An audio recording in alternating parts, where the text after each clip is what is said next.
Tuni hin isupi kop ile kop ki khala ina mol Gibson ho ama ho yelo na dinga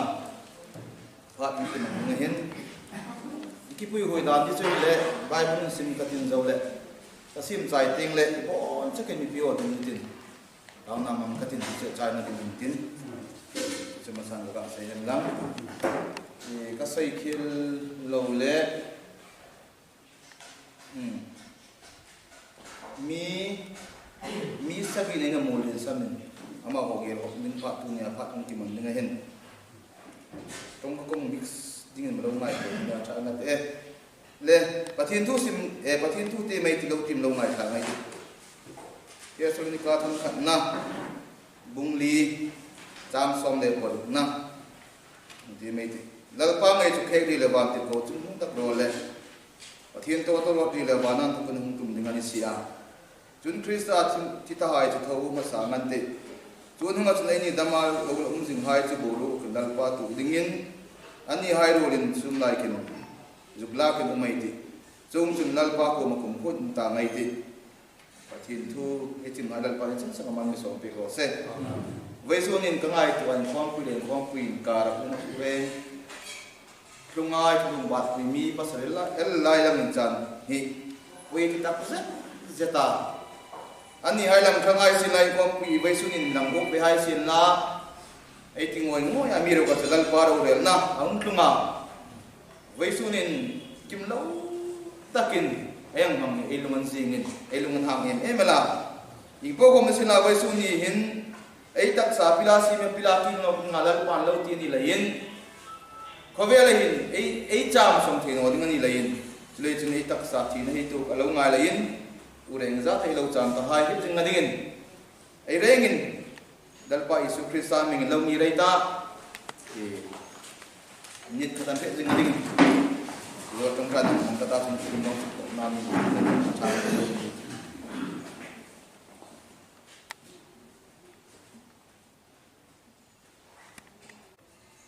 ilungun sinale mangai ro pui sekal kan doma hawel go ni le lungai kalal pa pui lengin hitam tak boy nalal pa untuk lain kini tungalal pa ini ko tumhai lai ini ko dokai sinaman tam takai min than sa hai dal pa bai sun ni hin manipur district dal pa ro re namang ke ding reng za ta ni thoi comment lang no hallelujah amen dal pa yesu bai sun ni hin kan na hai kanong bol pi tungalal pa ringum takalung hai pasal hai dal pa in confident kalal pa yesu nang ma ramanang ma tuting dal pa ro loi sa Jungale chudal pa bitin ve sun hun kan mangani oh hallelujah amen hallelujah amen dalpa mulu kita ai sun pa an chung nang man samung na pathar no la dalpa an sun kun sam sun hai ani dalpa yesu kam na in dalpa in dumil nam thong dalpa nang ma ko dalpa an lo ha dam masatin kan thit kan lo no ti kan nang sia nal pa dam hai kum nal pa dam ma ti ngai lum nei nok dol thein dingin vai su ni lal pa hun kanang mang me kilal pa nang man ro pinang jang thar la a fe ko mai lal pa hi tak sale thara mal mang som thar la o lal pa dam sun sun koi ko nang mai la thar ning se thar gang thar no je ni ro pin le choi mon ne dal ne thuni na po nang ma ta ni kum ko sin la kan su su la ne kan ko sin tam ta ko sun ngai dam ne imal som na tharam kum tam tam tulal pa Yesu imeng tilung sin namal so na long tul kum kai mi so ni kum asung sakang je ni amen amen je taki sister lin khalap brother tharlin khu brother SG lon boy brother lon khap alia infala zam de kibgel alia saikoda min salin sengola biloren kim so hai chu hello ta hai ta ali lalpa fakin amro se ko ran hoten mason na thar rabi enan chuang kai le a along om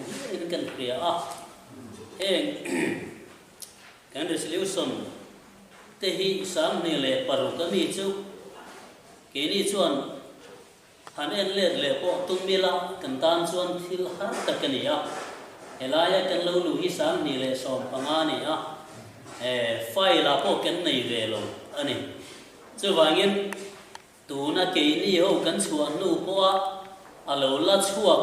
alo la lut le zel tur te tan phei chuan khang hai chuak kha har don e ma chung zong zong ol sam taka hai chuak ka Manipur district chanchin ol sam taka min khiat tir tu chu kan minute book hi ani a hemi hi siam turin board kan handina chung kan board member te chairman a pastor Kiran Ming Sang Zuala Churchanpur bial tu te secretary a tolu paro piang lian te treasurer tan kan district treasurer te man ani a rim takin an han thok a ni zara he malsom na hi kan han muwa ko khan lo ruai le zel tur tu na la ruai le zel tur poin ko khan chan chin ol sam taka an chuya an en le theina tur bu chu hei hi ani ti hi vinia hian kan kriat tan kan sei masadua thokrim te thorim na zong po lalpan ale tam takin malsom ro se chewangin hemi kan resolution sang ni le paruka changa sang ni le som le pakwa hi ko khani puiten changkai taka kan man nge thei na tur atana lalpa Isu Krista mingin kan hongani lalpan tam takin malsom ro se amen pathian ne na trong trai ni kan lo ne nge lalpa in ming lo za omin iram ro pui takin lo kheng zel ro se i ko kan ho te hian kan he le zual na tur ta na kan chan chin lui chui te hi kan lo ma mo fo thina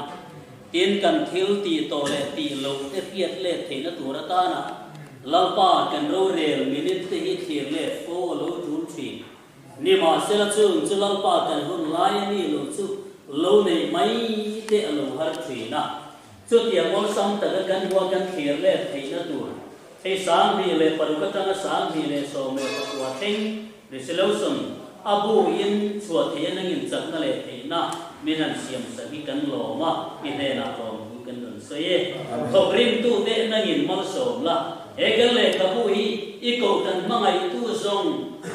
ta ta le kabu chang kai ni tu ra mal min so sa da hiek ni ti sa turin eko thiam lima kan on la na i khowai na kan ron ni le ro pi ne te le choi moi ni zong i ta ni se la changan tu galal pa i si bing thiam ni min khowai na ka di la che amen lalpan ro pi ni chan ro se amen se Germany Trump belon thu sign kan soya so kan big in sanai minute song very na mania ha ina predonia le khabu kan tang zarta soyangin ni kum conference in board adina ta chon chairman aro din kanan oma secretary ne treasurer tenen ko pui so vela tagin ma kan han la ngal chara i chuan le khabu tak hi kumin April ni som ni le panga khan kan pe theya a honna te po kha han pa han bot sai kan tum zet na kan thrilenga wangin kan han kan sel zela kan han kan sel zela voi ni kan theng ta a ti chuan abu hi phek som li le pali athu ma vel tiam lovin phek khatna achum thu resolution atanga tanin phek som li le pali a chania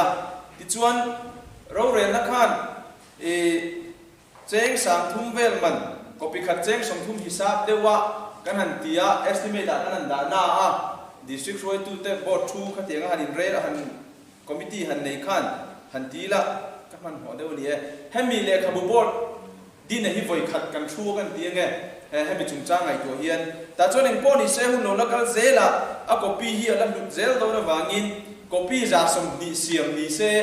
copy za tiral ni se copy som ni chu riza pangreng dewin nakina midang lei vel zel turin da that mi se tin rom man kan han siam chop sila ti chuan copy hi za som ni kan siam ani bukhat hi cheng som thum pasari apri na nia ti chuan cheng som nga zor ni se kan tia lok na kha chu te sang khan borvel chau om angani don tina ni chu vain ti chuan abu chunga hian district conference resolution Manipur district income pui masaber voi khatna tanga voi som palina sang ni paru sang ni som papua oma tin chu ba ka Manipur district honani dante chuan sen bon bial hi engtika nge honania engtik assembly nge pass ti te chura chan pu bial hi engtika nge honania engtik assembly nge pass ti te infal bial chu jengin sai ko bial ti te chunga hian a om veka tin Manipur district chunga pastor lo ni to zong zong pastor Manipur district chunga hian pastor somle pakhat kan nei to a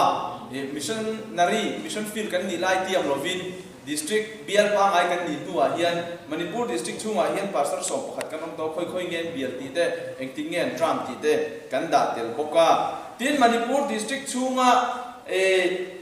shuai tu lo ni to zong zong 2006 7 tram atanga 2021 tun tram thing kan da boka district shuai tu te ba ka executive kan district ayo executive local to te tunge sa pastoral chairman tunge pastoral board member tunge district auditor tunge ti song song kha kan da lu veka hemizon chua hi ahar sa em maya pathum pali ver kha kan mang anga ti chuan kan be seilowa khana kan ti don nge pu khampi khan pakhat chu file hui atang min hai chua saka ti chuna dang pani khat kha kan mu thei to lo wangin general secretary office lam te kan zu phone an in file min lo hai saka ti chuan kan han chu ka soi tu song song te kan han kim le theya kan lom le a tin trong hi tha do trong le sim te trong le mar trong district secretary nilai piang trong kha kan chulu maya ta chuan an ziana te lo rei to wangin le proofreading nei turin tia computer kan chu chuan nu kan print nu a khan district secretary te kan va proof tir le veka ta chuan trong kan khriat thiam lo te an ni punan lo ena nuya za angreng so ko hun lo ka thui to wangin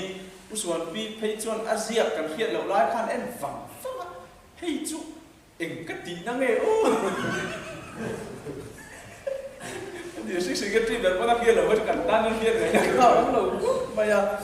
infala hian ni khat kan valenga gem vinei sa te tin hi pastor in chata kin milo troy oma tu kuna te min shuaya tin mol vai phaya district secretary pa jong som te kan va koma tin helaya kan district secretary pala nei kung lo pofula te kan kom boka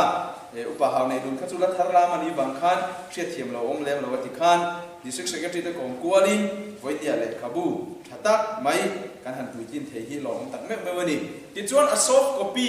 hi he kan district treasurer upa estal son lian hian a kol tha anin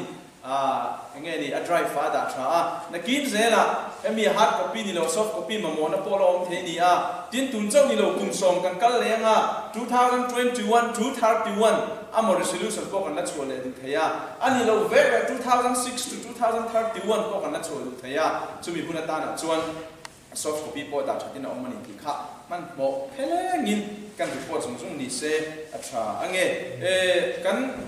chairman ina soyangin kan sa vai le effect tumila tin bial tin khan nang mani private copy ba ka bial secretary file tool le bial to pastor file tool bial to pastor in private kan le na chumi ni lo bial to pastor local zel next pastor ina aron nv2 pastor file da thatun po kha lei kep thei ula chu adu mo din kering ti kha kan ngen phal ko cheu ni sela ka nge chairman in hung pe ka lo me Memur de Padalu Tapem Kipavan Abdola Taklem Tim Sejo de Padalu Tapem Jo Infalbiel Membar Som Ilekhat Membar Som Ilekhat Ahim Edun Kipavan Abdola Chu District Supang Tendel Masalah Nizam Leni Tim Sejo Kipaman ni hotdog chu ichai lao ko bidile le chun de balan ro ta lo ban sem digi 86 par de pasolo zama e a community la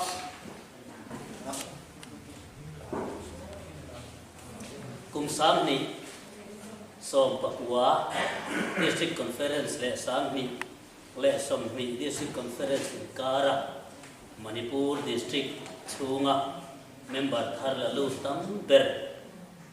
infal section in member assembly le pakhat an la lu ta lo manatan lam pa isu Krista mingin e thilpe khi o lo man hi azat hi cheng sangli zarukle somru ani lalpa isu Krista mingin lom takin en la ne